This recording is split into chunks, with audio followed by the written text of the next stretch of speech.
Hey Rob, how you doing? Good. I have a camera. I was planning on it, but we don't have to. It's up to you. Yeah, I have a camera.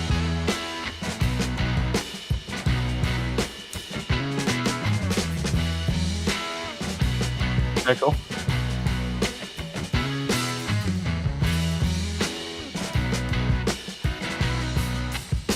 Cool.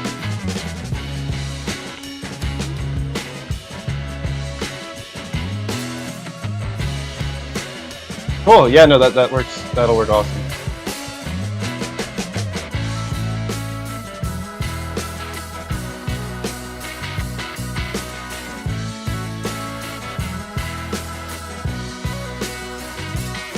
Right.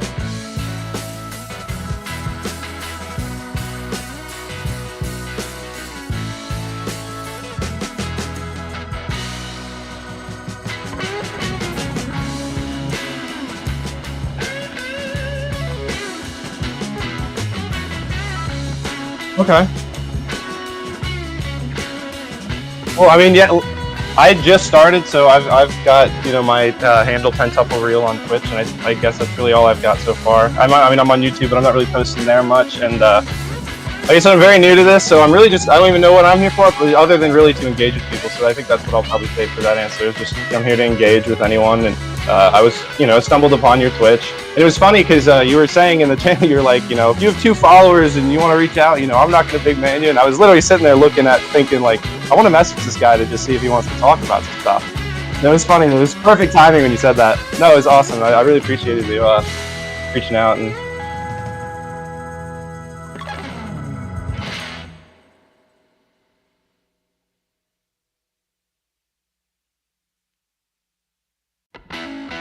Yeah, that's fair. That's fair. Cool. Sure. No worries. No worries. I'm ready. Hey, what's up, everyone? Welcome to the Normal American Show. Actually, you probably all could just hear my conversation with Pentuple because I didn't have his mic muted. So I'm here with my friend Pentuple. He's a new streamer. I got to set up my cam on Discord real quick. Sorry, I'm a little disheveled running behind to both you, Pentuple, and to the audience. I was doing dinner time with my man. He decided he was going to throw green beans all over me. So that's where we are at today. So, it's... so just 1 second, we'll get her started. All right. Awesome. Oh. Okay. All right. I think we're good to go. So, cool. All right, everyone. So here's what the show's going to be tonight. We're going to talk for like an hour. The way this came about was I'd mentioned that I love talking to people, whether it be debating or just talking about politics and stuff. And I was, giving a shout out to my channel, to the people in my audience, that anytime people want to talk, if I have free time, I'd love to do it. I don't care if you have a lot of followers or if you have a channel or anything. And my friend Pentuple here, who was new to the channel, saw me, has recently just started a Twitch channel and said that he would love to talk to me. Just kind of a general conversation about how we got into politics and streaming and stuff like that. So thank you so much for being here, Pentuple. To start off, can you tell us just a little about yourself and where people can find you? Yes. So I'm streaming on Twitch at Pentuple Reel. I have a YouTube under the same name. I just started getting into this sort of content making and stuff. I'm still learning the ropes. So, hopefully we'll see. I don't know what type of content we'll make, but it's definitely going to be engaging, and it's definitely going to be mainly political. That's where my passion is. But I live in Maryland. I'm a 27-year-old attorney. I got into politics. I played baseball in college, and I thought I would do that forever. And of course, that everyone's got to hang up the cleats eventually. And so I had to sort of reconsider my path, and I ended up deciding to go into law school. And of course, it's not hard to see the connection from wanting to be into something like law and then going into politics. And I'm a big Trump guy, so to get that out there, I'm a big Trump supporter. I actually wanted to sort of pose a question to you about that, because I remember you talking. You're still sort of on the fence looking at DeSantis and Trump. Yeah. And so, I'll get to there after. I guess that's my intro. So that's Okay. me. I'm an attorney. I live in Maryland, and I'm a Trump supporter. And How long have you had your I just plan to make content like that. How long have you had your channel? Weeks. Yeah. Weeks. I mean, I might have had it to like watch some Twitch streams. I don't know how long it'll say I've had the account. But I've never really even like engaged. Like I never even really watched Twitch, so it's kind of like a absent channel. And then now I'm starting to kind of hit the ground running. Now that I'm settled in, I graduated law school, got a job. Now I can kind of figure out what I want to do with my free time, and I'm in a routine, and I'm an adult, and so. Welcome to. That would make you of like one of three of us that support Trump that are on Twitch politics. Oh, so well. welcome to that exclusive club. That's awesome. Yeah, I find Twitch, despite like obviously if you're live streaming gaming or something, Twitch is probably the best place to be. I have my problems with YouTube as well, but for me, live streaming, which is what I like to do the most, I think Twitch is for a boomer like me that's like has difficulty understanding tech, Twitch has been the easiest thing to you literally just click and you're live streaming. YouTube, it seemed like there was more difficulty and it's harder to get people. So, I think I'm glad to see more conservatives, more Trump supporters, more MAGA people getting involved with it. I know you had asked a question about Trump and DeSantis previously or mentioned about it. So go ahead with your question. So here's sort of what I would pitch, knowing that we're on the same side generally. Mm-hmm. All right, so that premise is already sort of there. This argument might not work with someone who's left winger per se, but to me, when we're talking about Trump being the leader of our movement, I don't think we can.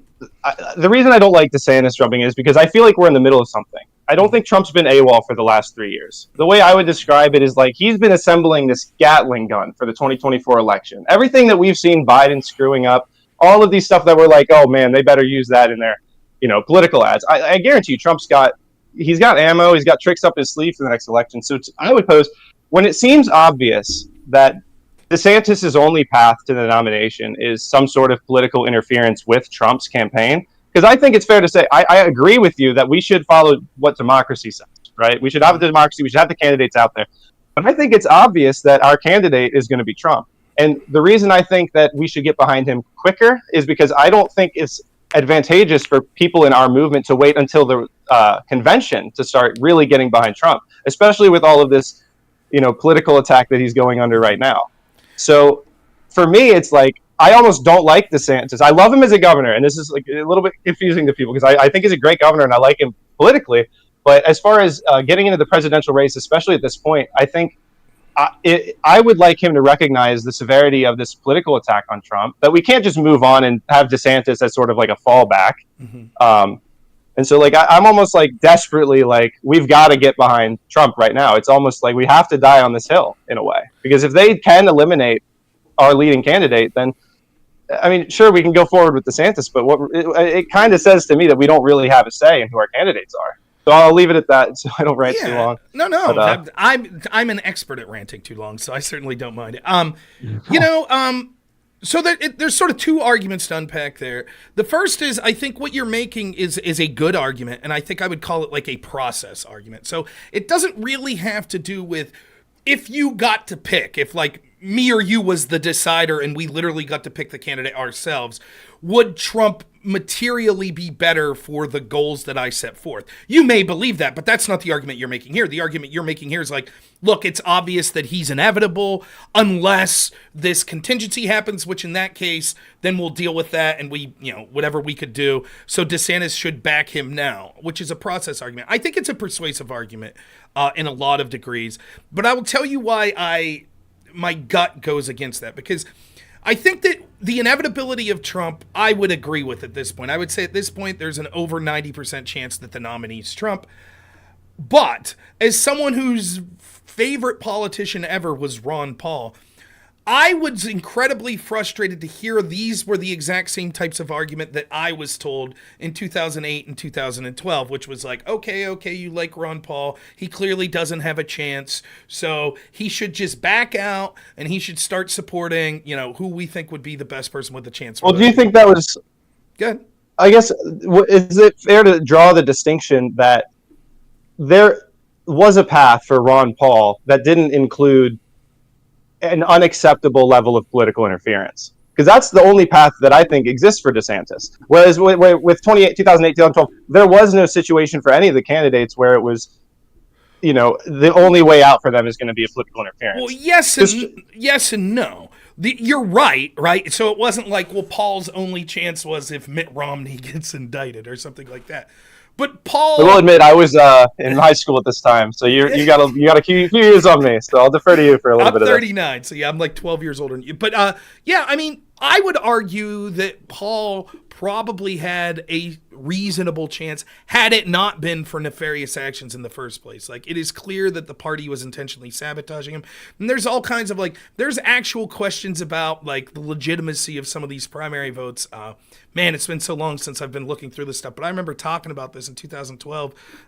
Counties that were really weird, the way the primaries was coming out, like these votes and stuff. And anyways, but to me, it's sort of the same idea that for all practical purposes, at this point in the nomination process, people were saying this stuff about Paul. You could say, yeah, but the difference is Paul realized that he had a chance that could exist without needing the indictment but no, Paul realized probably he didn't have a chance. The difference is this. You could say DeSantis and Paul neither have a chance, but there is this one chance of DeSantis, which is Trump could be indicted, and that wasn't there with Ron Paul. Nonetheless, the argument would still apply from the perspective of if you're cheering for the frontrunner, either, hey, you don't have a chance, or, hey, you don't have a chance unless they indict the frontrunner. And I think that the problem is that there's always a chance that someone, through the power of their argument or persuasion or something like that, would be able to convince a swath of people, even if it's a small chance. And so I don't want DeSantis to just say, well, I have to drop out because I'm second fiddle no matter what, and my only chance is to Trump to be indicted. And the implication would be, I think what you're saying is, if DeSantis is a good dude, right, he would say, I don't want to win, and the only chance I have to win is because the very system that I criticize is cheating. And so therefore, if he really believes that in the corruption of the system and that it's corrupt, it's going after Trump, that he should back out and be like, listen, I sympathize with that, but maybe DeSantis is thinking this. Maybe DeSantis is thinking look, Trump has no chance. They're going to sabotage him in ways in the general election, so he'll have no chance. So I'm the only chance to have some sort of populist message in the White House in 20. I don't know if that's necessarily true, but nonetheless, I think it's difficult for me as a voter to demand DeSantis drop out. Look, at this point, it would probably make a fair point. I might be a little premature because it's not like he's been removed from the running, right? Which would be maybe a different conversation if we were saying we're looking at polls and DeSantis jumps to 80% because Trump's been removed, and we're like, is this a situation that we want to be in? So maybe it's a little bit premature. I'll agree with that. I think what gets to me is that it's such an unprecedented interference with our political process. Yeah, it certainly and is. I mean, even if Trump survives the indictments, that's been the story of Trump since 2016, though. I mean, because what people have to understand, there has been massive interference in our political system for years and years and years. The establishment Republican and the establishment Democrat. The problem is we don't notice it as starkly because no one outside of that spectrum really had a chance. If you thought Ron Paul was a blast from the past, who would have been the person that had any sort of credible long shot chance to win the presidency that's outside of that perspective? Ross Perot? Maybe? That was considered some sort of outsider that wasn't in that, so they have such a stranglehold on sort of our culture and the flow of information and the way that these two parties are ran, and our system is set up such that it is so difficult outside the scope of those two parties to have any chance to win a major office, that if you could really influence how those parties operate, you win either way. Heads you win, tails they lose, right? You get Jeb Bush or you get Hillary Clinton, whatever. As far as I'm concerned, as someone who criticizes the establishment, they win either way. So this interference has been there to ensure that someone like a Ron Paul can't get in, but nowhere near to the level that we're seeing. So in 2016, you had the media interference and all of that sort of stuff. And then behind the scenes, you had the FBI. My reason to vote for Trump, and you could go back to what I wasn't live streaming, but you could go back to the blogs I was posting and said, I was cheering for Trump in 2016 purely because I thought that his mere election would force these corrupt institutions to out themselves, which is exactly what happened. I knew that. I thought, I will say where I was wrong, I thought he had no shot. I thought he had a less than 1% shot. I was shocked that he actually won. But once that was it, the gloves were off. Now they don't care. They'll interfere because the stakes for them are so high. All of the skeletons in their closet could theoretically be released if someone outside the system got in the ultimate position of power. So now they realize that, and each corrupt action they take going forward is another skeleton that could come out. So now they can't give up power. They can't. And so they will continue. They will be more brazen in their indictments, in their attacks on Trump, if they truly believe he has a chance. And I think that's what we're seeing, that they believe in a fair system. They fear Trump. And they fear not so much even just Trump. They fear his movement. And so they now realize they have to be more blatantly interfering than we've seen probably at any time in this country's history.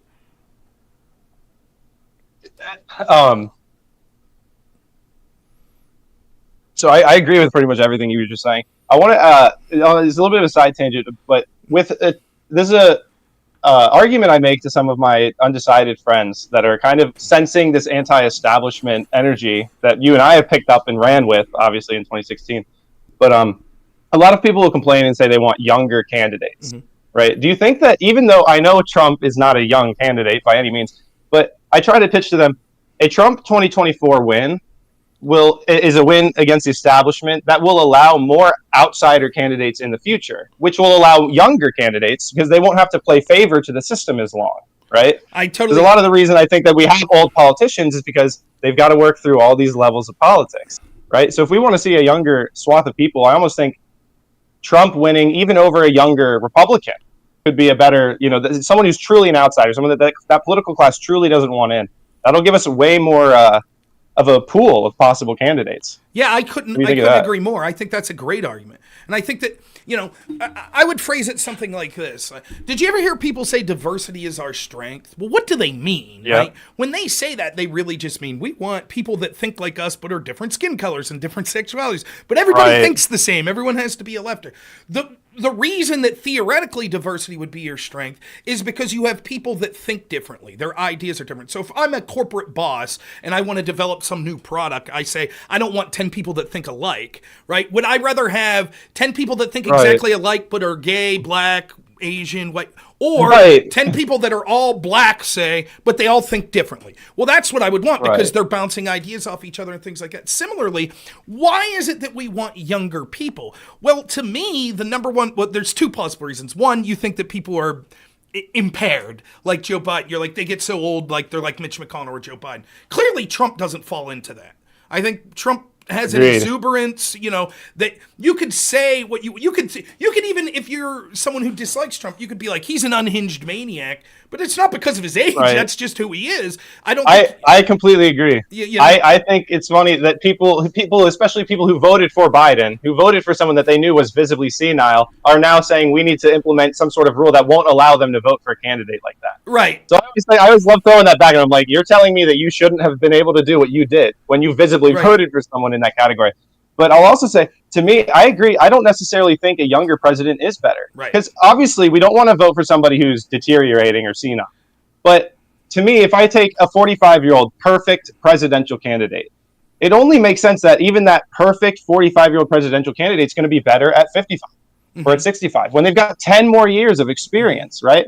And so when you want a position like the president where you really want wisdom almost as important as the intelligence aspect, given their role, right? Because you're not asking them to essentially draft the laws; they're just signing it, right? You need someone who really understands, what we stand for. I guess to really represent us. I don't put much stock into that. I understand where you're coming from, but I don't put much stock. To me, the better argument is the second is the reason. Just like people say diversity is our strength, you would theoretically, if you were honest, mean diversity of opinion. When you criticize people that are old, that are in office, I think the criticism, aside from the impairment part, which again, we agree Trump doesn't really meet, is that you want fresh blood, right? You're tired of these career people that have been there for 40 years, that it's the same old thing, and that the people, and here's what I would explain to people, it's not even like Joe Biden's running the show.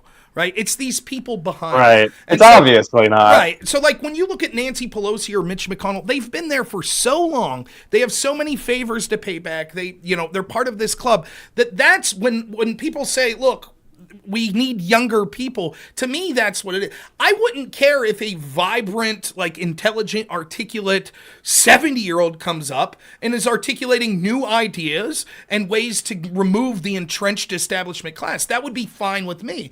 And so I think that the point you make then is absolutely right. If that's the goal, right? Well, then Trump represents that better than, say, a 50-year-old Eric Swalwell, right? Oh, he's younger. Right, but he represents that continuation of the same people behind the scenes running thing. Trump represented a complete outsider coming in.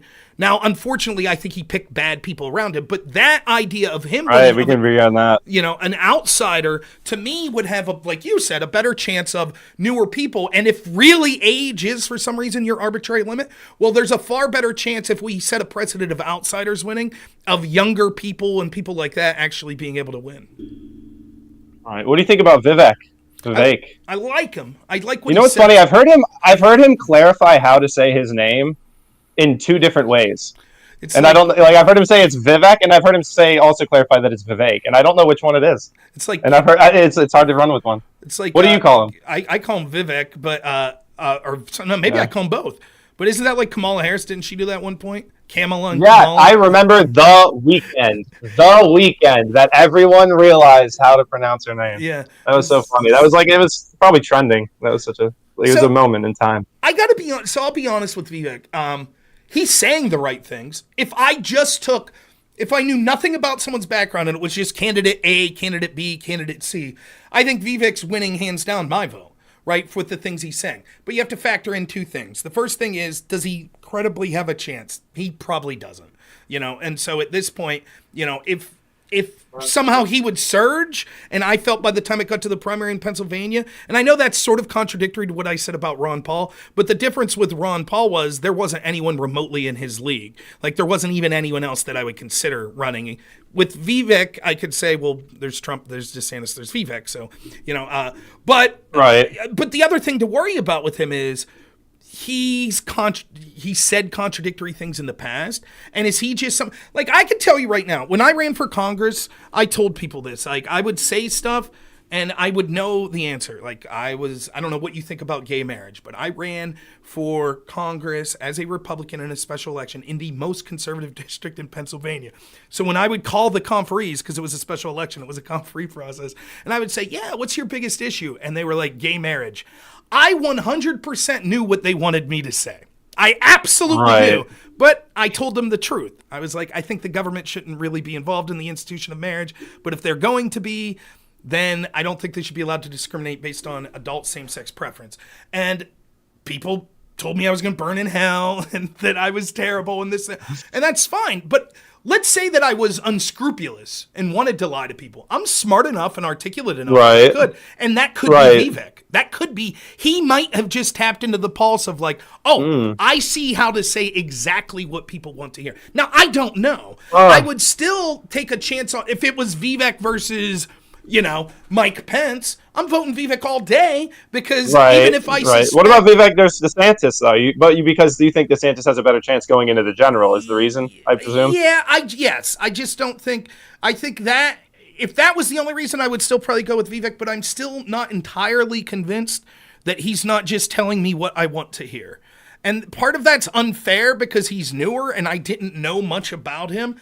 But part of it's also that there's been these things in his past that are eyebrow raising. And I thought he was doing a good job of dealing with them until like his interview with Mehdi Hasan, which I despise Mehdi Hasan. But when Mehdi's like, look, you originally said that you took this Soros scholarship because you were poor and broke. But your tax returns show that that's not the case. And Vivek, you know, he should have just answered. You know, look, there's an answer that people might not want to hear, but this is the truth. It doesn't matter if I'm rich or not. If someone's giving me free money for college, I'm going to take it. Doesn't mean I agree with them. But yeah, I took the money. I was a college kid. You know, I didn't know I was going to get into politics, you know, and maybe at that point in my life, I didn't even really give a shit about who George Soros was. I was just like, oh, free money? $70,000 to go to college? Absolutely. And now that I'm an adult and I'm interested in these things, I realize Soros is a piece of garbage.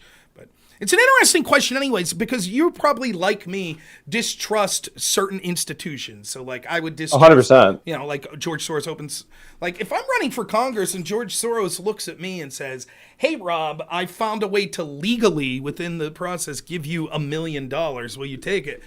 I might be tempted to say, sure, I'll take it, and I'm coming for you. Right. We're going to do everything we can to ruin you, but I'll try to take your justify money. it. If you want to give me the money, Right. so be it. Now, the problem is, to the outside world, it looks like, yeah, right, Rob's going to take that money and do what Soros wants. But I know me, and I'd tell Soros to stuff it. At least at this point in my life. So, right. I mean, I don't know, but those are the types of things that concern me about Vivek. But certainly, he won that first debate, which was irrelevant because Trump wasn't there. But he is setting himself up intelligently to be the heir apparent to Trump. And I think that is a good place to be, particularly for a younger guy, because despite what we might think, I think if we lose the 2024 election, the country's going to go in a really bad and still be trending in a very bad place with authoritarianism. But there will be another election. There will be need for leadership in that movement. And I think Vivek's positioning himself in a way, I think DeSantis has done the opposite. DeSantis could have been that guy. Right. Yeah, exactly. I was going to say DeSantis was almost setting himself up to be the perfect 2028 guy to follow up after Trump, but then jumped into the 2024 race. And we can speculate about, I guess, whatever reasons he decided to do that. But it does seem like Vivek almost maybe even saw that spot open up in a way where he's like, okay, DeSantis lost his favor with Trump, so now who's opening in that spot for 2028? That's that is very possible. And people always say Vivek's so new and just saying what we want to hear, but if anyone's going to go out and say what I want to hear, that is what I want, right? I want someone out there to be saying what we want to hear, right? So I do like that. For years and years, as a populist conservative, I've had to pinch my nose and vote for people that weren't even telling me the things I want to hear. So I'd rather take a chance on a guy that's at least willing to, even if I think like, there's a 50% chance he won't do any of this. At least he's saying it. There's a 0% chance if you're not going to say it that you're going to do it, right? There's 0 chance that Mike Pence is going to consider disbanding the FBI. I think there's a solid chance if Vivek gets elected, he'll do it. So I mean, so I totally agree with you. If for any reason Pence got the nomination, I think for sure Trump would run third party and get more votes than him. Probably. I think that would happen. I think he would get write-in votes. He would get more write-in votes than Pence would get if he was on the general election ticket. I mean, there's 0 chance of. I don't know how you feel about him, but I don't know anyone that's really other than even that desperately would vote for Pence. Pence, Nikki Haley, all of them. Nope, no thank you. Right. I will say this about DeSantis. I've said this on the show before, but I think that there were 2 ways that DeSantis could have tried to win 2024, and I don't mind the first way, right? I don't mind him running. That's fine. I think he could have... Right, and if he wins the votes in the primary and that's how it works, I have no issue with that. My issue comes in where I fear that we're going to find ourselves in a 2024 general election where Trump is out there throwing a fit because he was unjustly removed from the election, and DeSantis is trying to, hold the Republican Party together, and it's gonna fall apart. Well, it would be incumbent on Trump. I am worried about that. Trump would have to come in and, I guess, support DeSantis. You think? Yeah, he would have to. I don't know if he'll do it, but I don't know how they could remove him. I don't see what that process would be. I just don't see it. They could smear him. Well, I don't either. Right. I agree. I think it's going to be a lot harder than it sounds to remove Trump from the ballot, especially. But if it was to the point where Trump thinks because of whatever, I have 0 chance because I'm being legally screwed over, I think at that point you would have to understand that he needs to coalesce around someone. But DeSantis, the 2 ways he could have ran was he could have ran this campaign. He could have said, I think Trump's the best president that we've had in my lifetime, or at least in the recent past. I think that the swamp that attacked him is grotesque. It's authoritarian. We're going to go even further than Trump did. I will not take anything away from Donald Trump. However, I think I'm the man for 2024 because I could take that torch further than Trump. I could take that torch and I could release things unredacted. I could pardon people like Julian Assange. I could go after the corrupt people at the FBI. I could go after Anthony Fauci. I could go after, all of these people that did lockdowns and things like that. And no offense to Trump, I know the scale was so terrible against him, but he did make decisions that we think weren't the best, like appointing people like John Bolton. He could have done that. So I would argue the precedents that were set by this most recent presidency with Biden, especially with the political targeting, the investigations, all that stuff, a lot of those precedents weren't set for Trump. So I wonder if Trump's hesitancy in the first term were because the political consequences hadn't been established yet for this kind of behavior. But now that Trump has really pulled that out of the other side, I almost think that when I think about it, when I see Trump getting back in, I see him like free to really pull all of those cards. And I think that he will go way harder than he did the first time, because we can agree that he pulled a lot of punches in his first term. But what I am interested to hear from you is whether you think DeSantis is capable of at least pulling the same amount of fight out of the other side if he gets in. Is he going to be able to really undo the level of corruption that we have that eliminated Donald Trump as a candidate? Maybe not, but like, how are we going to visibly be able to see him do that either? Well, because it's very visible when they get rid of Trump. Right. Okay. If that happens. So say they put him in prison or something, and the Republican Party refuses to give him the nomination, or so. I'm speculating at the different ways, I guess, that they would remove him, right? Because that's what everyone's talking about is him being removed, and there's a number of ways, I guess, that could happen. But yeah, I mean, in any of those sort of scenarios. So here's what I would say: probably not. Probably DeSantis won't do what's necessary. The only person I think that has said they'll do what's necessary, and this includes Trump, the only person would be Vivek that said that he would disband the FBI. Trump hasn't said that. There is solid criticism to be made because, to be real quick, DeSantis took the other way of running. And the other way was to try to run the fine line between the old establishment Republican and MAGA and to appeal to those old donor class and be like, listen, I could appeal to the populist, but I also am more willing to listen to you than someone like Donald Trump. And so now he has to try to run this fine line. The question is that I have to ask myself is, would DeSantis, if he's elected president, do things sort of like he did as governor of Florida, where he says, I don't give a shit, I'll do what I want, screw these Soros attorneys, blah, blah, blah, that's good. Or will he continue to allow the people that are in his campaign right now that are doing terribly to have a seat at the table and direct his policies? That's probably what would happen. But then the problem with Trump is this. Yes, the best argument for Trump is, okay, he failed to drain the swamp the first time, but now that they're coming after him, he realizes it's basically life or death. They're trying to lock him up for the rest of his life. And so now he'll have the incentive and the understanding to realize how terrible they are to go after them. Did you watch that interview with Tucker? Did you watch his interview with Megyn Kelly? I did watch his interview with Tucker. I don't think he gets it. Like when he's talking about Gavin Newsom's I was a surprised. good guy. I was expecting a lot more. Yeah. I was expecting a lot more from that interview. I still feel like my gut, and I have no proof of this. This is just my gut feeling. I think that Trump's this brash New York businessman that's probably the type of guy that could sue you into oblivion because you build a parking area next to his casino and it dropped down the property value. And then the next day go out to a steak dinner with you and be like, hey, it's just business. Right? It's just business, no hard feelings. I think he views politics like that. I think he genuinely thinks like, well, I used to hobnob around with the Nancy Pelosi's of the world before I was in politics. I know that they're corrupt or whatever, but they're people, and it's just all business to them. It's just all business. So, once it's done, no hard feelings. He doesn't realize, like, dude, they're using you as an example. They don't even care about you as Donald Trump. They care about you as sort of the example of, here was an outsider that challenged us. They are going to take you down. They're going to take your family down. Your family will be harassed for the rest of their lives. They will go after Don Jr. They're going to go after Eric. They're going to, it's just true. I don't think he gets it. I think that if he gets reelected, that you're likely to see that he's going to appoint some Kevin McCarthy-esque figure that's telling him the right things. Lindsey Graham or someone like, yes, Mr. Trump, you're doing a great guy, right? You're a great thing. And then we're going to see, some career level attorney general that's just like, God damn. And they're not going to do it. They'll do a couple wag their finger type things. They'll talk.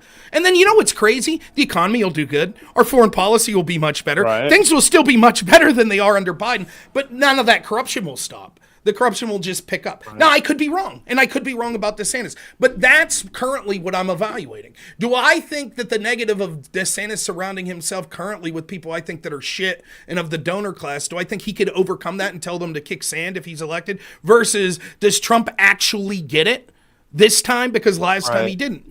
I don't know. We'll see as we get closer, but that's where I'm at with those two.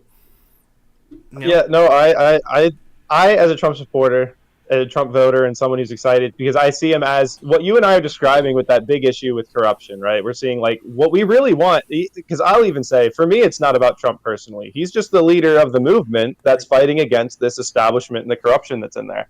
So I want to say,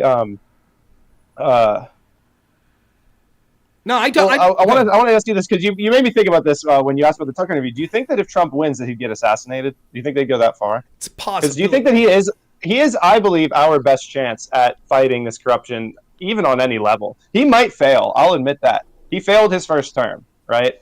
But for me, what I see is like this is really an opportunity for us to kind of put someone back in office that this political class is like. It's not even like, oh yeah, the political class hates it. Like everyone in the country has visibly seen the fight in the mud that these two sides have had now. It's very even different than 2016. I would even say even almost different than 2020 because it's gotten very dirty.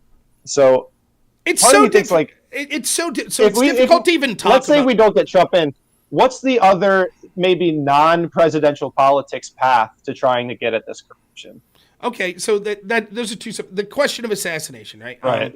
It's difficult to even talk about that. You hate to think of the worst, and then you may run afoul of people that think that you're calling for. I'm completely against any sort of political violence. I've been vocal about that for as long as I've been streaming and before then, right?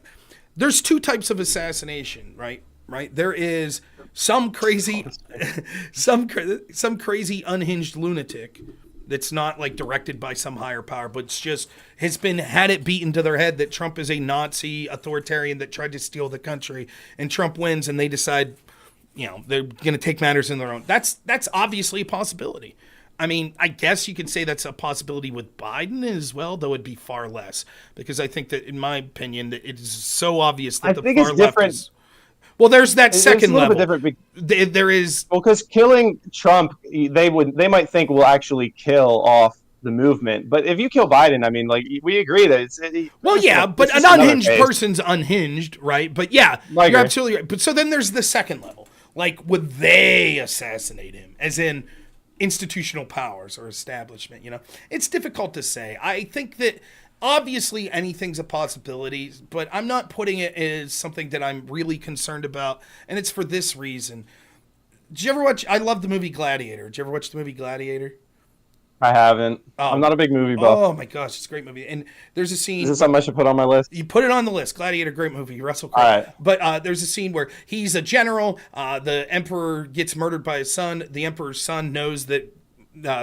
Russell Crowe's character knows that he murdered him, so he banishes him and kills him, but then he doesn't get killed. He survives and becomes a slave. And then as a slave, he's a badass gladiator, and then the emperor says, I want to meet that dude. And when he realizes it's the guy that he thought he had executed, he's like, kill him. But then they don't. And the next scene he's eating, and he's afraid to eat because he's afraid he's going to be poisoned, and they make fun of him, and they're like, they can't kill you until they kill your name.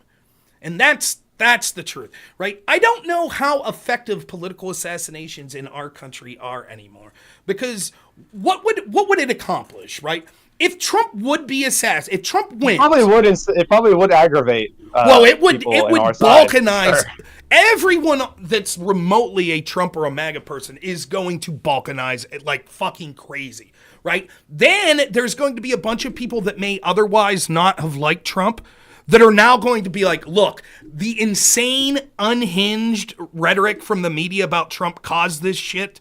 And you're going to see a lot of normies, a lot of centrist people then would be like, we're going to that direction. Now, theoretically, if they thought, well, there's someone that would take the mantle after Trump that we could have control over, maybe that's something they would consider. But I don't even think it's on my radar as something that I would take seriously. That's not to say it couldn't happen, but it's just like, at that point, I don't even know what we could do anyways to prevent that if that was something. So It's like, I just choose, for me, it's like they're going to try to assassinate his character. They're going to try to assassinate his name. Like, put it this way. Let's say that I all of a sudden get massively popular because I'm crushing all these people in debates. And all of a sudden I get momentum in 2028 and I'm running for president, right? Would they assassinate me? Or would it be easier to just make a scandal to make me seem like a really shitty person and go away? Right. The latter. Well, that's what I would say is that they've tried the scandals. Well, so like if we took your example farther, it would be more like you and like after a year of presidency and they've got all the scandals and none of them are hitting you and you're just chugging along. Because I guess that's the reason that people speculate that.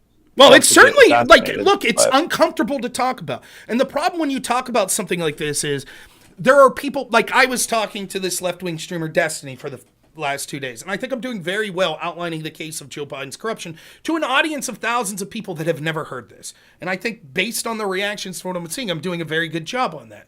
But if I start saying things like, well, Trump will be assassinated, like that's it. That will then be the line that they use to discredit everything that I'm saying. That is, me being speculative and worrying about the worst, right? That will be used to smear me when I'm like, but no, I'm talking about actual facts that we could point to from invest. So, I'm not, but I've said this, so it's not my forte. I don't talk about, I'll just say this real quick. It's something I say all the time. Like, I don't begrudge anyone any sort of theory or any sort of idea that they want to think about with that. It is the official narrative that Jeffrey Epstein killed himself while 2 guards fell asleep, while 2 cameras were shut off in a way that's almost physically impossible to do. So if that's the official narrative, I'm certainly not going to begrudge anyone that wants to talk about, any sort of theory that they have on pretty much anything. So. Right. I will say this regarding the a lot of people that they throw the word cult around, right? I'm sure you've heard this. They call Trump supporters a cult. I made an argument the other day that I said Trump supporters aren't a cult because our movement will survive Trump, and we won't just return to our regular lives and forget about our political interests. But the moment that social media and corporate propagandists stop pushing a lot of the left-wing LGBTQ pride stuff, I think a lot of people are going to stop maintaining a bit of that weird energy that is carried with it. And that's why I think I would argue that that's the side that's a bit cultish. I want to know what you think of that take. Yeah, I mean, I agree with you 98%. I do think there are some Trump cultists, though. And it's not you. It's not me. Sure. It's not most of the MAGA people. But there are people that think Trump could be me. Yeah, there's people that think Trump could We'll find out. Well, no, because do you think Trump did bad appointing a bunch of the people he appointed? For sure. Then you're not in the cult. I think Trump's made mistakes. Right. Course, the cult people are like, whatever he does. Like, there are people that would be like, if Trump came out tomorrow and was like, by the way, we're getting rid of all of your guns, would be like, yay! And they would be like, weren't you just flying an NRA flag yesterday? Whatever, Trump's right no matter what. That's a cult. I don't think that's a large swath of people. But certainly the left is what I would say there is mainstream movement on the left that is very cultish in behavior, and particularly with the more progressive woke people in it. And it's people that, I talk about this a lot. They truly believe in their moral superiority. And so because of that, they don't believe that there are any bounds that they can't break in order to beat people. If you're literally Hitler, right? Like, I don't know if you've heard me, Hitler. Right. If you heard me talk about the left-wing streamer Vosh, right? When he talks about he wants a world where people are shooting out their windows at Patriot Prayer. Like, that's what he wants. Like, well, why does he believe that? Well, he believes they're racist, right? So he believes that it is literally violence for them to protest in a town because they're racist and their mere presence is threatening the existence of people of color and LGBT people. Like, that's a cult. When you truly believe in your moral superiority to the fact that facts no longer matter or standards don't matter. Right. And so and it's certainly you see that. And I mean, you can see it all around you. And the difference is, look at the sort of cultural zeitgeist we have of like what's the mainstream cultural opinions when it comes to Trump. Certainly there are extreme people that think he could never do any wrong, but basically it runs the gambit for people that are like, well, we're just tired of the system, or we like what Trump stands for, or we like Trump, but he made mistakes, to he's the worst person ever, he's the devil, blah, blah, blah, blah, Right. How many people are believing mainstream stuff, mainstream media people that are repeating over and over the following type things about Biden or against Trump's opponent? How about Trump told people to drink bleach? Never told them that. Right. Total lie. Or how about Trump said Nazis were... I mean, Joe Biden ran. He said the reason he started running was when basically he heard Trump say Nazis were good people. Never happened. Never said Nazis were good people. It's not even that it didn't happen. It's that he spelled it out. It's so wild. I'm sure when you people like you and I watch that video, and he's literally saying, and I'm not talking about the neo-Nazi, and he says it so clear. And just for some reason, they just refuse. They just pretend it didn't happen. It is the wildest thing. And what gets me is, right, like, there are people that are, I hate to even use this term. I don't want to say low IQ. They're just people that aren't very intelligent in the way that they're looking at this. I think people could have varying types of intelligence. Some of the smartest people I know never graduated high school. They're car mechanics and shit. For sure. So I'm not shitting on people in that sense, right? But when I say low intelligent, I just mean that just aren't really thinking through it, or aren't very sophisticated in looking at politics, right? And they're just going to repeat that shit verbatim. But then there are people I talk to that clearly aren't dumb people. Like, you talk to them and they have an intelligence in the way they talk and stuff. stuff, and I look at some of the stuff that you could see in black and white, and they'll just deny it. They'll just like it's in black and white, and like you'll be talking, no, Trump said Nazis are good people, right? Well, right, and I mean it's like when I'll give you an example. How many people have I talked to? Sitch from Sitch and Adam or Pisco, right? That referring to this Burisma stuff when Devin Archer says that Zolchevsky said he was worried about, quote, Ukrainian government investigations. And they're like, oh, what he means by that's pressure from the West. It's like, you could make the argument, well, maybe Archer's wrong about what he heard, or maybe he's adding to it and that wasn't verbatim what he heard. Those are arguments I could accept. But you're way out in the weeds if you're reading that and saying, yeah. If I was worried about the Ukrainian, or if I was worried about Washington D.C. investigating me, I would say Ukrainian government investigation. It's just horseshit. You're like, what are you talking about? And they do this all the time where it's like, the 302 of Michael Flynn, where Flynn says over and over again, that could have happened, I don't remember. They look at that, they're like, yep, that's a blatant lie. Obviously, he remembered. And it's like, oh, okay, let's look at when people connected to Hillary said they don't remember their conversation. Well, that's different.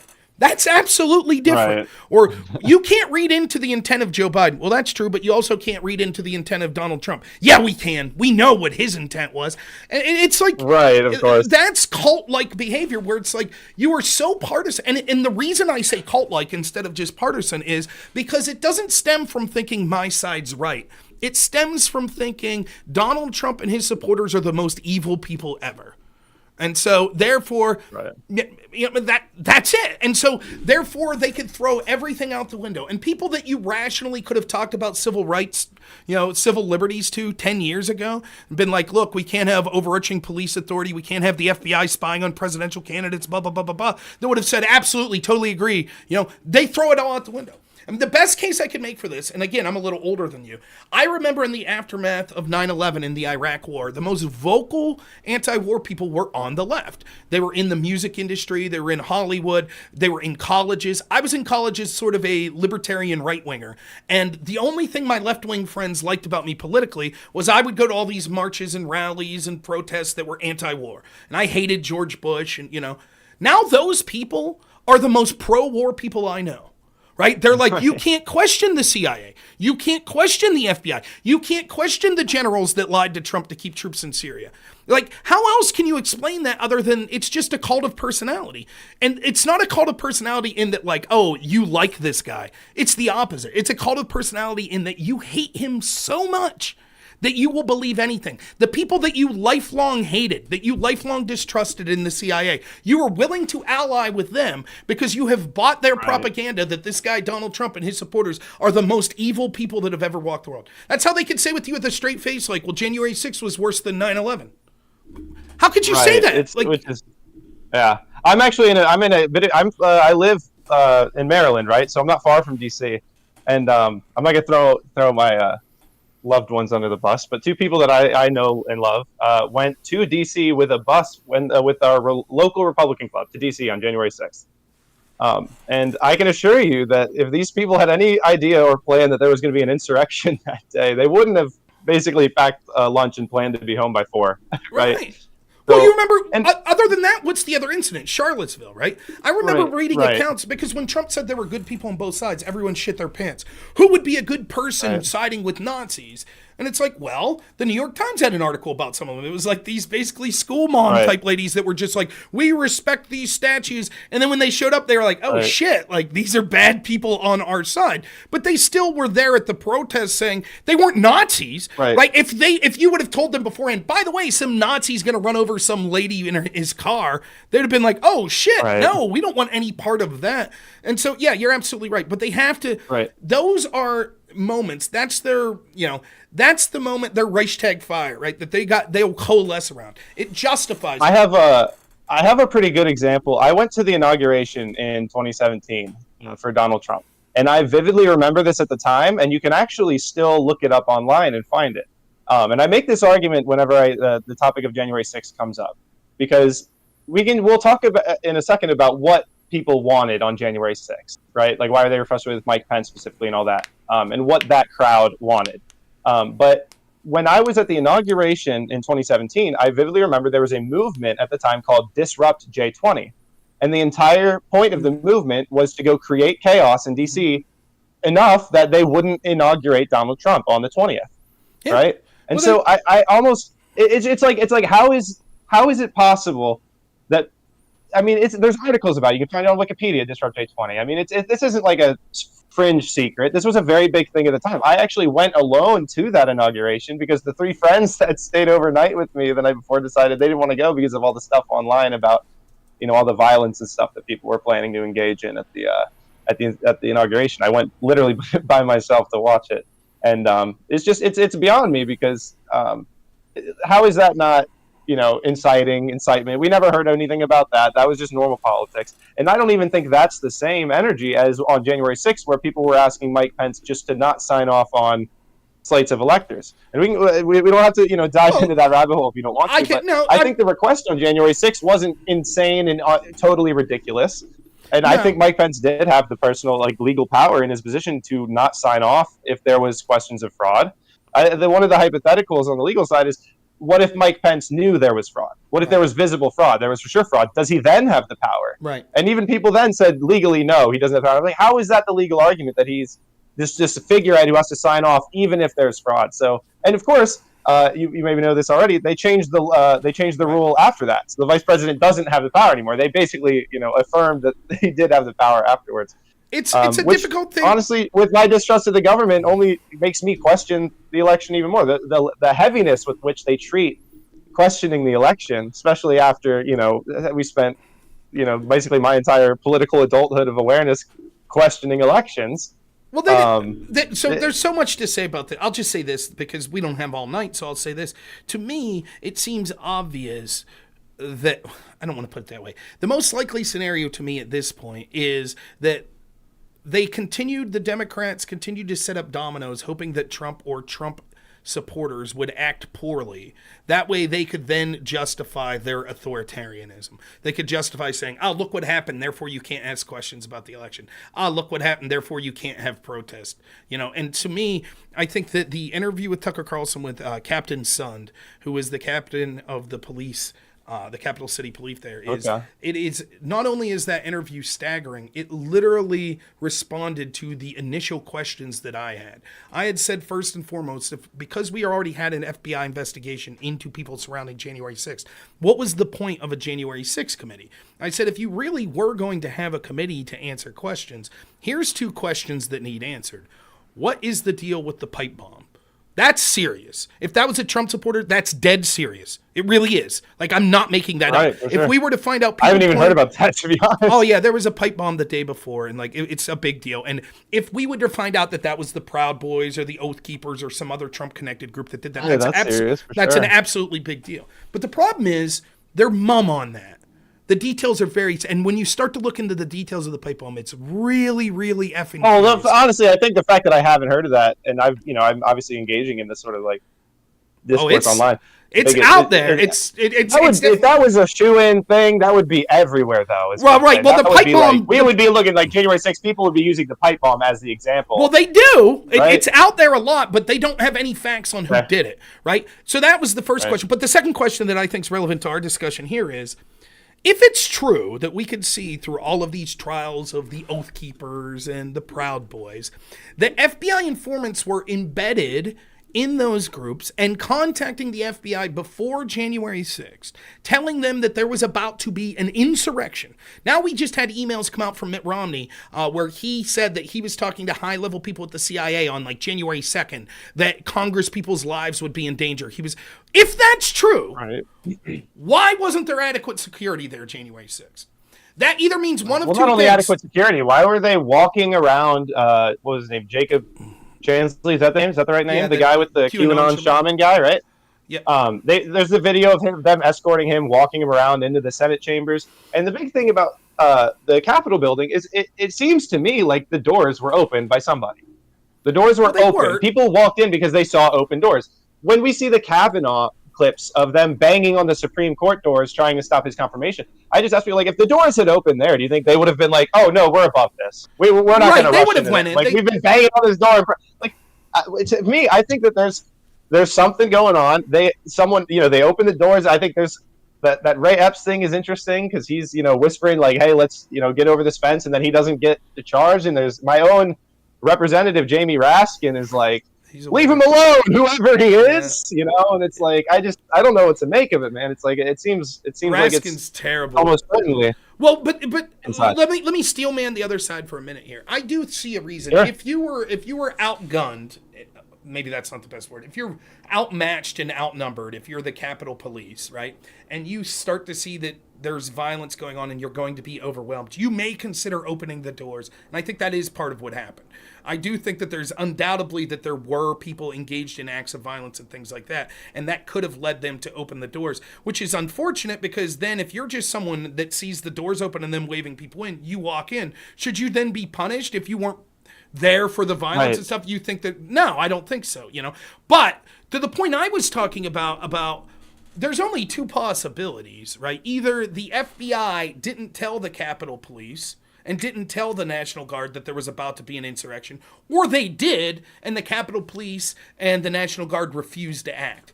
Either way, that's the story. Why?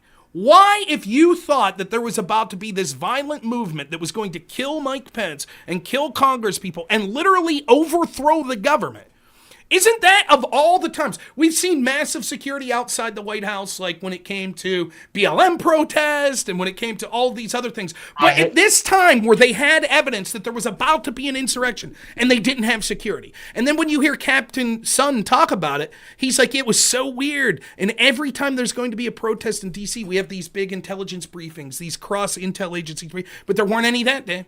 And yet I'm now listening to the FBI saying, but we had all this evidence that this was going to occur. And then the day of, he's desperately on the phone for like 2 hours, like, please send the National Guard. And the sergeant of arms that are under Nancy Pelosi and Mitch McConnell are like, well, we think it would be bad for optics. We have to wait.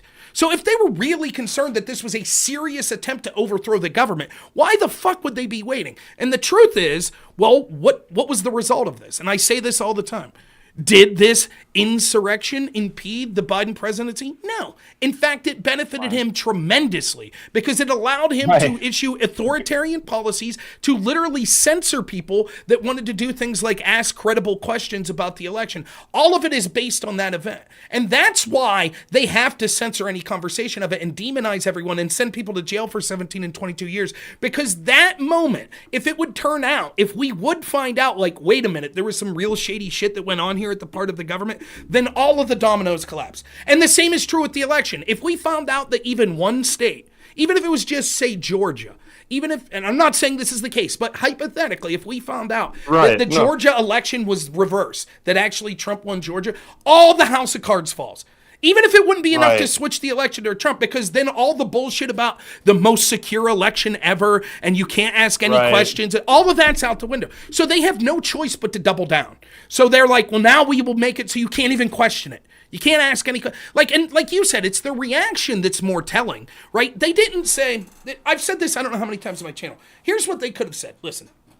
Of course, any election has fraud. And an election where we had this pandemic that changed the way we voted, so places were voting in mail-in ballot at numbers they'd never seen before, we absolutely expect that that would be more likely to have mistakes and fraud and things like that. However, there's no evidence that this rose to the level of credibly swinging any national election, let alone for the presidency. We'd be willing to hear out that evidence, but so far we haven't seen anything credible to suggest that this happened at a large enough scale to have any sort of effect. But that's not what they said. What they said was, it's the most secure election ever, and you're evil and an insurrectionist, and you shouldn't be allowed to talk about it. I mean, to me, that's the tell. It's like, well, wait a minute. That's clearly bullshit. It's clearly not the most secure. You mean this election where we've had massive mail-in ballots for the first time? For the first time ever. Was more secure than every other election? Bullshit. Everyone knows that. The left knows it. And by the way, they also know it wasn't an insurrection. I did a panel the other day with these two people. If it was an insurrection, people wouldn't have been planning to be home by 5. And honestly, and I hate to use this example, and this might be so out of pocket, but I'm going to say it anyway because I'm not an experienced streamer. But a school shooter does more damage than anyone did at the insurrection. I'm trying to really be genuine. If people were really going to commit an insurrection against this country, and I consider myself a constitutionalist. I think that we have a duty to overthrow a corrupt government. So, like, I don't think that, even the response to January 6th is that the government needs to make it so it's never possible, because we need to always have that on the table if our government's going to respect the people, right? Yeah, not that I think we should just let either side decide when they want to throw it over. Right, but, and it's like, I clearly condemn any like violence or anything like that. But again, the point of it is this, right? Like, if you were, if it was an insurrection, I'll finish on. If it was an insurrection, we would have. I mean, there would have been. It would have been bad. Well, they know it was. Again, it wouldn't have lasted one day. It would probably lasted a couple days, like that chop or whatever Chaz over in Seattle, where that Portman. I don't even remember. You know what I'm talking about, Chaz, though, but like, yes. It would have lasted longer. No. Well, they know it too. I did this debate the other night with I'm Really Important and Straighter Aid. Straighter Aid's closing statement, she got to talk after me, but she literally started laughing, talking about the insurrection. Was like, I think it's funny, these Walmart moms and blah, blah, blah. They know it's bullshit. They know it. They know, oh, it's an insurrection. What weapons did they have? A guy debated a couple weeks ago. He said they had spears. Right. Spears. I said, what? Spears? You mean flags? Yeah, flags. Well, yeah, but they were sharp at the end. Like, it's ridiculous. Well, they found people with guns. Right, 3 people that didn't even brandish them. Meanwhile, we have May 31st, 2020. They attacked the White House with Molotov cocktails. Anybody use lethal weapons? Yeah, I was going to say, aren't the same people that are, like, clutching their purses about January 6th the same people that were, like, posting memes and calling Trump Bunker Boy because they had to move him down when they set fire on the Capitol, or set fire to the church across from the White House? Yeah, it is very performative. It is very performative, this whole January 6th thing. They'll be like, you don't need an AR-15. You don't need a Second Amendment, right? The idea that you're protecting yourself from government tyranny. They have tanks. They have aircraft carriers. How the hell would your AR-15 help you overthrow the government? And then the same people are like, they almost overthrew the government with zip ties. The QAnon shaman. Right. If he would have just sat in that chair, if he would have sat in the speaker's chair, he'd be the speaker now. That'd be it. The whole country. And like, it's like, this is a fucking joke. Even when you read the indictment of like Enrique Tarrio and the Proud Boys, it's amazing because they're talking like big tough guys. I'll admit, yeah, we're gonna fucking show them, 1776, motherfucker. We're going there. We'll get past the police, and it's the people's house. We're taking over the people's house, right? It is the people's house. And then at the end of it, right? At the end of it, like at 6 o'clock, 7 o'clock, when they're all home, they're like, I can't believe we did this shit. I like threw a water bottle at a cop. And you're like it's clearly people are like, whoa, we did it, man. We did something. You want to go to Denny's tonight? It's like, it's so laughable. And I do think that it's ridiculous. Like, look, I think that if you are talking big man like that, you have to be careful. If something like this happens, especially if you're conservative, you know that they're going to find any excuse. Look, that, not you specifically, but those of you listening, that telegram or WhatsApp thread that you're on, and there's that one guy telling you all the time the tree of liberty needs refreshed from the blood of tyrants. Yeah, it's an FBI agent. You're going to go to jail, just so you know. So don't be saying that shit. Like, for real, don't. They'll take you down. They will, So, but having said that, it's clear. Everyone that's sober-minded, you might say it was inappropriate. It was a dangerous riot. A congressperson could have been hurt. But the idea that this was a serious attempt to overthrow the government. Like, what were they going to do? Like, beat up a bunch of congresspeople, and then they'd say, okay, we're not certifying electors now. Like, it's so ridiculous. Right. Well, also, if let's say that the people who were protesting on January 6th were given what they wanted wasn't like Trump just saying like, oh, I'm the president forever. That's what they wanted, was not to certify these slates of electors, which would have not immediately given them to Trump, as far as I'm aware. It would have just allowed us to keep fighting against these questions about election fraud, which I think we should be allowed to do. Absolutely. I'll say this. Obviously, Mike Pence is in a different position than I was, so maybe, like, whatever. I don't know what advice he got. Maybe he weighed the political consequences and the legal consequences differently, but I don't like Mike Pence. However, at the time, I did not fault him for that, and I still don't fault him for that. Now, if he knew there was fraud and he intentionally kept mum, that's one thing. But if he's like, I just don't know, and I'm not comfortable making this decision that would be kind of earth-shattering, I get that. I really do. How do you think the balance looked between the legal consequences versus, like, the political consequences? Because we're seeing, like, I guess, legal consequences of Trump even considering trying to have different electors appointed by the states or whatever. I don't know that Mike Pence, I mean, maybe Pence. To me, the legal consequences I didn't, because I don't see that there were legal consequences. To me, No. I'm thinking if Mike Pence Right. is considering the political consequences that come from doing That's what I would move get. like that. That's what I would. He Perhaps, may have thought it's unconstitutional. That's within the realm. He may have thought I legally can't do this. Right. But I think more importantly of his considerations would have been the political consequences. And you could say that's right or wrong, but it's the same thing I said about the Supreme. Well, you remember there was this time where it was like, oh, the Supreme Court was going to hear this case about the election being stolen. And I remember on the time on my stream talking to people, they're like, that's it. The court's going to get this and they're going to overturn the election and Trump's going to be president. And I was like, there is zero fucking chance. And I'm not even saying that based on the legal arguments. I'm saying that based on there is no chance whatsoever that a conservative Supreme Court's going to be like, yeah, we overturned the election. Trump's president now, because it would literally be a civil war. Like the left is so fucking insane. You think that would be their line? Oh my God, yes. There would be blood on the streets. The Second Amendment seems to be like an easy red line for conservatives, right? Like let's say that Biden and the Supreme Court and they were all like, yeah, we've gotten rid of the Second Amendment. I'm pretty sure people would be like that revolutionary energy would come back very strong. Right? Yeah, I still think we're in that attitude as Americans, especially on our side of this political aisle. We'll see. I don't know. It's done in an incremental fashion, so it'll be they'll take away bump stocks, then ARs, then extended mags, and then the next thing you know, it's like, well, you don't really need that handgun. I'm not so sure, but you would like to think. I would have said the same about COVID 5 years ago. There's no way they'll lock you down and tell you can't go to your daughter's wedding. Meanwhile, they could go chant for Black Lives Matter. The stakes of the political fight that we have right now are almost as big as like a revolution, right? Does it feel like that? I'm younger, so you're a bit older than me. It's kind of weird to kind of grow up into this and feel like this is the biggest thing ever. Is this like actually one of the biggest political moments in history? Do you think? I think it is, because we're really seeing the establishment and the people duke it out. I mean, this is like the modern day version of a revolution, really. We're talking about what's at stake. We're talking about those red lines that you and I, in a vacuum, would immediately defend. It does seem that way. But this revolution, because of the way that it's came about, will not be fought with weapons and things like that. It won't be moral to do so, and it won't be strategic to do so. But the reason it feels like a revolution, I think, is because we are entering a threshold that's been exponentially increasing in multiple facets.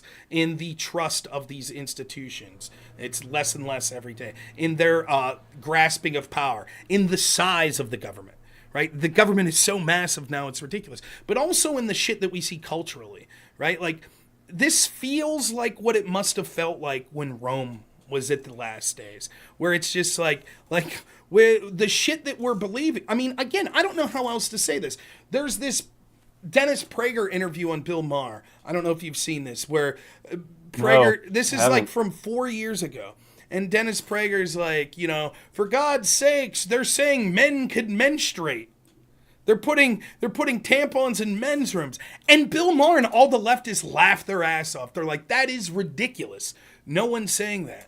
Like, not only are they saying that now, they're just like, biological men should be housed with women in prisons and we should read sexual books to children. Like, it seems like it's accelerating so fast that there's this crescendo. That it feels like we're at a tipping point that we either go right or we go left. It does, and I think you could say that in some senses that's a revolution. But I think violence and physical strength will be almost irrelevant to this in the terms of which way it goes. They will. Now, if it goes in a certain way, that stuff will matter in this sense. The government's not going to protect you.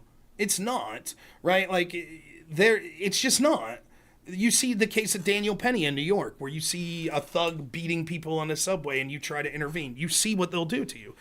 The bodega owner that shot the armed criminal that was coming, took his gun away from shot. They tried to charge him. The McClowskys that pulled the gun in St. Louis when Black Lives Matter was, right? Like, all of that stuff, you see that they're trying to criminalize you defending yourself. And the problem is, as the government becomes more and larger, and as it becomes more and more ineffective, those sorts of things are going to matter more. Your family, your community, that's going to matter more. And you're going to have to be able to do things for yourself. I'm not saying that we're going to become Luddite, like cave people. That's not what I'm saying at all. It's You're talking kind of what you're making me think of Jordan Neely, right?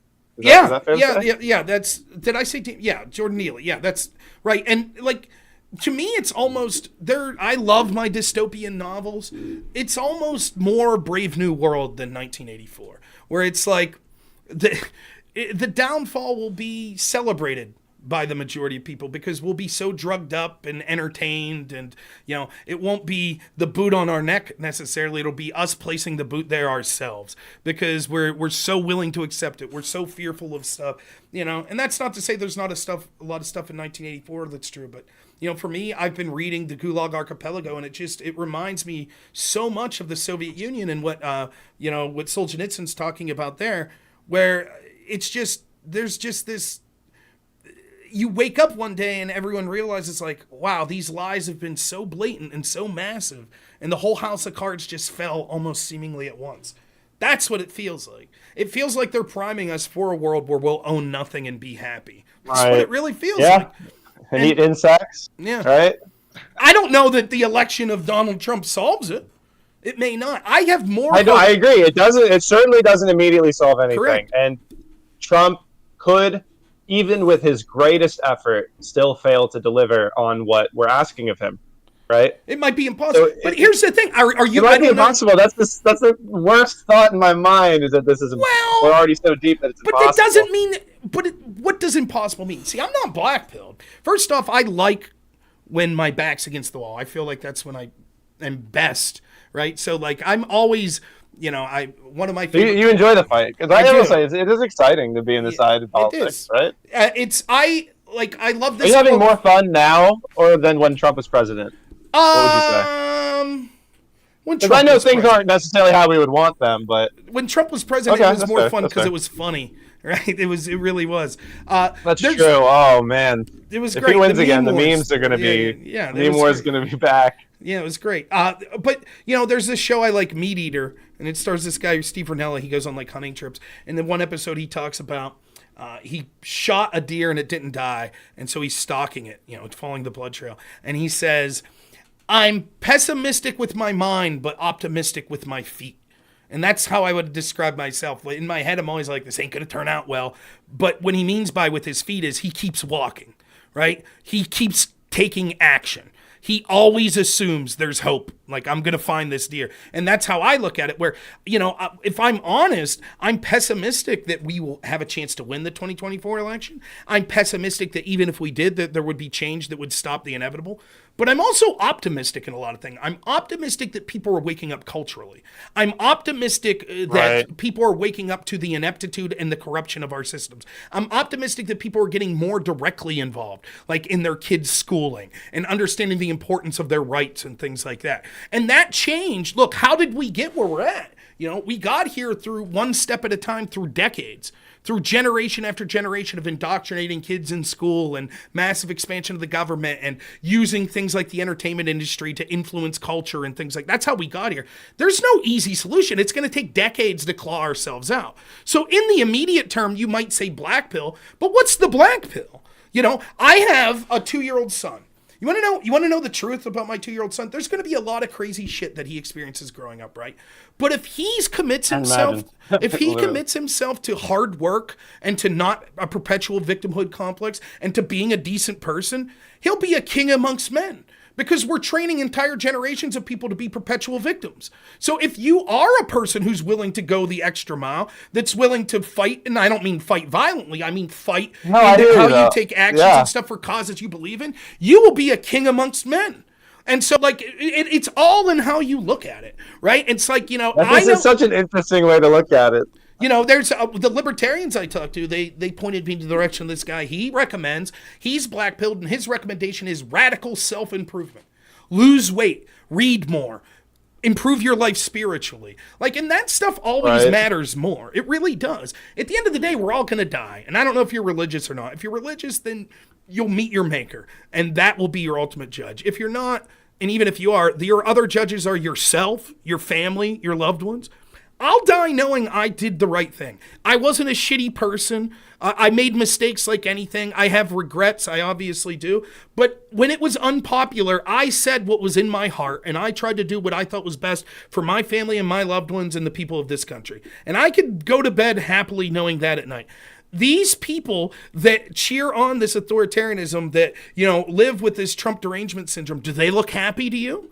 Do they look fulfilled? Do they look satisfied? So, hey, man, living a good life's the best revenge as far as I'm concerned. So, I am pessimistic, but I'm going to keep working towards it, and I'm not going to give up ever, and I got a great family. So, that's all I could do, Yeah. Oh, I share the energy, and I like that's interesting. That's an interesting perspective. Is it going to be easier for me to succeed as an attorney with everyone get their head up their ass? You know what I mean? It's an interesting thought, right? Well, so I come from a poor rural town here in Pennsylvania. I've lived here almost my whole life. Within 20 minutes is where I've lived my whole life around here. And I have a lot of friends and family. I have tons of cousins. I think my dad has 9 sisters and a brother, and he's the second youngest. And many of them have 8 and 9 kids. So I think I have 50-something first cousins and 60-something second cousins that are around my age. So I just got all of these people in this. Wow, big family. It's a big family, right? And you got a community. You don't have a family. Yeah, it's you have a community. A lot of them didn't graduate high school. Or, they're in dead-end jobs. And I talk to a lot of them that are decent people, and they'll be like, I work at Dollar General. And I'm like, bust your ass. You're 22 years old. You work at Dollar General. At this point, they're like, people call off all the time. We can't find enough people to work. I'm like, dude, if you show up to work every day for a year, you're going to be supervisor of that store. Because they're so desperate for young people now that are willing to it's true. And it sounds stupid. Yeah. And I'm not saying that maybe that's the dream job that everyone had, to be a manager at Walmart or something. But if you're willing, but it's not, right. Diligence. I've said diligence gets you maybe as far, if not farther, than intelligence. It definitely Is that sort of does. what That's you're getting at, right? It's certainly true. And it's just about being diligent, showing up on time, and having a positive attitude. And the other thing I used to work at Costco. I would pack boxes on a truck, and it's about the attitude. You know what I mean? And the other thing is that'll get you more money if you work hard. And I'm not saying you'll be rich, it's supervisor at Dollar General, but living in an area where people don't understand when they talk about national minimum wage, the place I rented before I lived here, my rent was $300 a month for me and my wife. I mean, it's a different world. It really is. So you could live off $20 an hour. You really can, but more importantly than that, you won't need money. As long as you're not starving and you can afford your bills, you don't need money to be happy. If you're that person that's keeping that positive attitude, it will help you in all aspects of life. It'll help you with your mental health. It'll help you with your physical health. It'll help you with your financial health. And so for me, I look at that and I say, this is an opportunity. It'll help you with your romantic life. If you seriously want a partner for life that you want to have a loving relationship with, right?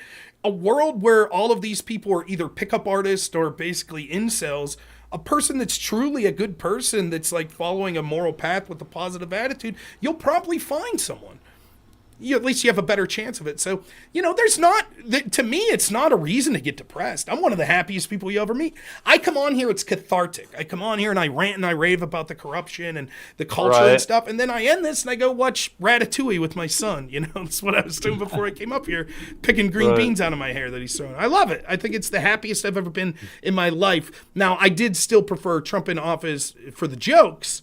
And obviously the country was in a better direction. Right. But yeah, I love this fight. I've enjoyed these past 3 or 4 weeks. I love doing debates. I love a chance to talk to people. Now, I didn't like the 2 debates I did with the 2 TikTokers because they're not serious people and it's a waste of my time. But talking to someone like saved somewhere, I'd love to check it out. Yeah, it should be in my YouTube channel and my Rumble channel for sure. Okay. It was 2 weeks ago and 3 weeks ago, I think. But the debates I did with recently with Portland is Burning and Ruminate, that was a 2-on-1, and then with Straighter Aid and IRI, and I did the Kick or Keep panel. Those are people that I don't necessarily agree with politically, and I'm not saying I'm great friends with them or anything, but you can have a conversation with. I love that shit. Right. What's the worst that could happen? They prove me wrong. Good. Then I know more. So. Right. Right. Exactly. So. Well, I do have to get going here, but I did want to give you a chance before we go. Right. Make sure you shout your channel out. And I wanted to ask you. I know we were talking about this beforehand, you're going to do political content, but what are you most excited to try to do streaming? Talk to other people, or to watch, to delve into reports like the Mueller report and Durham report and do videos on that, or to do meme type content? What do you think is what's really you're looking forward to do as a streamer? Right. So I really like seeing these sort of panel streams where they've got 5-6 people. That's that's sort of, I think, what I'd like to do. But like I said, I'm so new to this. This is literally the first stream that I've had, and you're the first time I'm going to have viewers on Twitch, because you have viewers, and I have one guy who views mine. Shout out to Josh.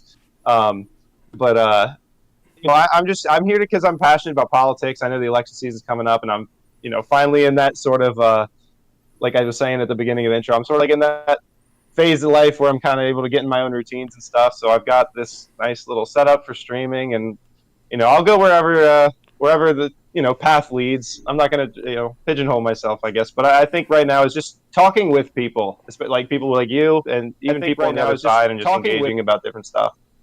I mean, this was awesome. I was looking forward to this all day, and had a great time. Well, I gotta say thank you again so much for helping me out. Yeah. And before you go, introducing me to this space. So let me say a couple things before you go here. First off, if you want to do debates and panel debates, I get you hooked up with that. So a good friend of mine, Big Papa Fascist, runs the Crucible. They're always doing debate. You might get some weird debates. I don't know how comfortable you are debating like veganism and stuff like that. But if you could talk about that stuff, my God, you could debate every night if you wanted. I don't really jump into that stuff all that much, but they're always looking for debaters. So you can see I got this sign behind me for the arena. That was the panel show I used to run, and I might start doing it again. So I'll keep your information. If I do it again, I'll definitely put you on the first show I do. If you want to do it. And there's other people like Modern Day Debates and others, Erudites hosting a debate with me, Cherry that I just did. They're always, as a right winger on Twitch, if you want to do panels, the mere fact that you are right wing and you are here literally puts you to the top of the list, because the lefties are a dime a dozen. So they're desperate for right wingers. They got like me, lecture fan. That's it. Like, they're desperate. There are other people, but I'm telling you, man, and they really want a guy to root against. They really want someone that they can be like, right. Well, hey, I'm here for whatever energies comes my way. Yeah. I'm kind of a bit like you, always positive and always in a very good mood. So it's I think it'll be fun. I can take the heat if somebody needs someone to rant at. I'll sit here and they like it. They like that responses. But the other thing I was going to say is, I don't know if you have to go. I do have to go, but I don't. If you stick around and you keep streaming, I'll raid you. So all the people that are watching me on Twitch will automatically. That would be awesome. Yeah, I could do that. So make sure you stick around. For those of you that are watching on YouTube, I'm going to put the link so you'll be able to see to Twitch TV at Pentuple Real on Twitch TV. So that link's there. And then for those of you that are on anything other than Twitch, you can see that. For those on Twitch, we're going to go ahead and raid Pentuple, and he can talk a little more to all of you about whatever he would like to talk about. But I think he sounds very interesting. Look forward to talking again. And it won't be long. I really appreciate the opportunity to talk to you. I was really looking forward to it, so I had a great time. Thank you. Yeah, no, I can't wait to do it again and keep engaging with you and stuff. I've got you on Twitter. I'm in your Discord. Awesome. We'll definitely talk, and thanks again. No problem. So I'm going to end the video. I'm going to end the Discord chat, but I'll send them over to you right away. So We'll see. All right. Yeah, I had a lot of fun. Thought he was very cool. I think he seems like an intelligent person, and I think I'm excited that that's someone that maybe is on this space that's a little more like-minded to me. So I think that's a good thing. Kind of reminds me of Lecture Fan, too, in the sense that he's a lawyer. So that's cool. So we're going to go ahead and raid Pentuple now. I'm going to get out of here. There is a chance that I'll be talking to Destiny more in the near future here, whether it be tomorrow or a day, maybe Sunday or something like that. I do have a wedding coming up, and I have some work stuff that I got to take care of tomorrow. So I don't know what my schedule will be, but just tune in at some random time afternoon. You might see me talking to Destiny. Of course, that video will always be saved on YouTube, Rumble, and in the VODs there, and Twitch and on Twitter, so you'll be able to catch that. So I did talk to Destiny today for about 45 minutes. We're going to continue talking about Burisma and the Biden scandal. If you've missed that, it's not very contentious. He's letting me sort of outline a case and give facts, and we're kind of going back and forth with it, which I don't mind. I think that I'm really opening the eyes of a lot of people in Destiny's audience. Again, my goal is to at least get the concession that there should be an investigation. Because understand, all of the Democrats' position going forward now is going to be there shouldn't be an impeachment inquiry. So if we can get people to admit that there should be an investigation, I think that's going a long way. So anyways, enjoy this raid of Pentuple soon, and as always, have a good one. Hey, is that from the raid? Or is that just he was just in here? 7 viewers. It says 2 on mine, but that's still cool. That's crazy. I'm not going to keep you guys long. We got Sam. We got some Pump. Wow, look at that. I've never seen so many chatters in my chat. Look at that. Big time raid.